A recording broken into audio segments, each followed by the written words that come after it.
Halo sahabat militer, invasi Rusia ke Ukraina telah memasuki bulan ke-6 hari ini. Dan Moskow belum menunjukkan tanda-tanda akan menghentikan gempurannya. Selama invasi berlangsung, pasukan Rusia berhasil menguasai sejumlah wilayah di Ukraina, terutama di bagian timur dan tenggara negara ex-Uni Soviet itu. Berikut ini kami akan merangkum beberapa wilayah Ukraina yang dikuasai Rusia, serta kabar terbaru dari Rusia dan Ukraina.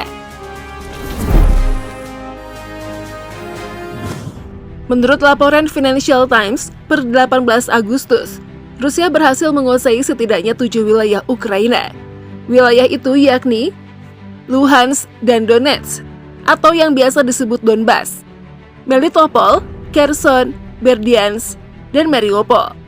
Media lain menyebut Zaporizhia masuk dalam daftar yang dikuasai pasukan Moskow. Kawasan tersebut berada di dekat Donbas. Wilayah ini bahkan dilaporkan akan menggelar referendum bergabung dengan Federasi Rusia pada September mendatang. Kepala pemerintahan boneka Rusia di Zaporizhia, Evgeny Balitsky, mengatakan pihaknya tengah merencanakan mekanisme referendum tersebut. Selama 6 bulan diinvasi, Ukraina berjuang habis-habisan untuk menghentikan gempuran Rusia. Di awal invasi, Rusia berencana menguasai langsung ibu kota Kiev. Namun Rusia tak menyangka perlawanan tentara Ukraina sengit, hingga akhirnya membuat Moskow menyerah dan mengubah fokus arah invasi. Sejak saat itu Rusia berfokus menguasai wilayah timur Ukraina yang banyak didominasi kelompok separatis pro-Moskow. Seperti dikutip The Washington Post, Presiden Volodymyr Zelensky berupaya mempertahankan semangat perjuangan penduduk dan pasukannya menjelang 6 bulan invasi Rusia berlangsung.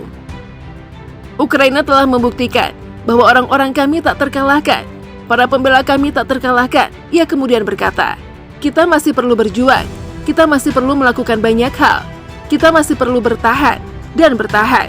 Meski banyak rasa sakit, tapi Ukraina bangga negara dan pasukan mereka. Orang nomor 1 di Ukraina itu lalu memperingatkan Rusia bisa saja melakukan sesuatu yang kejam di pekan ini. Zelensky juga tak patah arang mendesak Barat untuk memasok senjata. Semua yang kami butuhkan adalah senjata, dan jika Anda punya kesempatan, paksa duduk di meja perundingan dengan saya, kata dia kepada Washington Post baru-baru ini. Peralatan militer itu nantinya akan banyak berdampak bagi Ukraina di medan perang. Sejauh ini, pemerintah Joe Biden telah memberikan bantuan keamanan senilai lebih dari 10 miliar US dollar, atau sekitar 148 triliun rupiah ke Ukraina. Washington juga memobilisasi dukungan yang lebih luas ke NATO dan mitra mereka di Eropa. Alih-alih mendesak perundingan damai, dari AS hingga Polandia meyakini bahwa Ukraina harus dipasok peralatan militer untuk menang melawan Rusia. Turki, salah satu anggota NATO, sampai menginisiasi menjadi mediator Rusia-Ukraina untuk berdamai. Negara ini bahkan menjadi tuan rumah negosiasi damai kedua negara pada April lalu. Namun, Ankara juga pernah memasok senjata ke Kiev, sehingga netralitas menjadi juru damai dipertanyakan. Dorongan damai kemudian muncul dari ketua G20 tahun ini, Indonesia. Presiden Joko Widodo mengatakan RI siap menjadi juru damai kedua negara. Ia juga berharap rivalitas yang terjadi di Eropa Timur itu tak mempengaruhi kehadiran para pemimpin negara dalam konferensi puncak G20 di Bali pada November mendatang. Yang kita inginkan adalah kawas menurut saya. Bukan hanya Indonesia, negara Asia juga menginginkan hal yang sama. Kan ini stabil, damai, sehingga kita bisa membangun pertumbuhan ekonomi. Pernyataan Jokowi kepada Bloomberg. Stabilitas bagaimanapun bakal sulit ditempuh.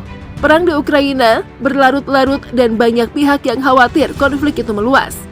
Misalnya serangan di wilayah sipil, pembunuhan, sabotase lintas batas, dan ancaman nuklir. Amerika Serikat baru-baru ini meyakini Rusia mempersiapkan serangan terbaru ke sejumlah infrastruktur sipil dan fasilitas pemerintah Ukraina dalam waktu dekat. Prediksi ini semakin memperpanjang nafas perang di negara yang kaya gandum itu. Para pengamat bahkan menilai perang tersebut akan tetap berlangsung hingga Rusia berhasil menguasai seluruh wilayah Ukraina. Atau jika tidak, Moskow membentuk pemerintahan boneka di negara tetangganya itu.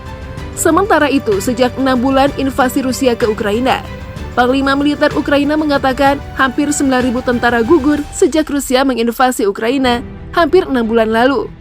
Jenderal Valery Zaluzhnyi memberikan rincian korban resmi pertama dari kerugian militer Ukraina sejak konflik.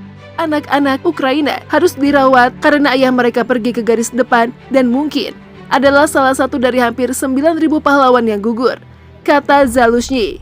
Sementara itu, jumlah korban gugur di pihak Rusia masih misteri.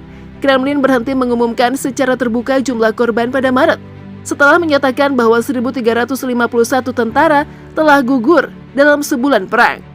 Angka itu yang secara luas tidak dianggap akurat, tetapi menjadi perhitungan resmi terakhir dari kerugian perang Rusia. Intelijen Amerika Serikat awal bulan ini memperkirakan bahwa sekitar 70.000 hingga 80.000 tentara Rusia tewas atau terluka sejak pertempuran dimulai. Oke sahabat militer, sekian dulu info dari kami. Jika kamu punya opini, tulis di kolom komentar yuk. Like dan share juga video ini ya. Thank you for watching. Bye-bye.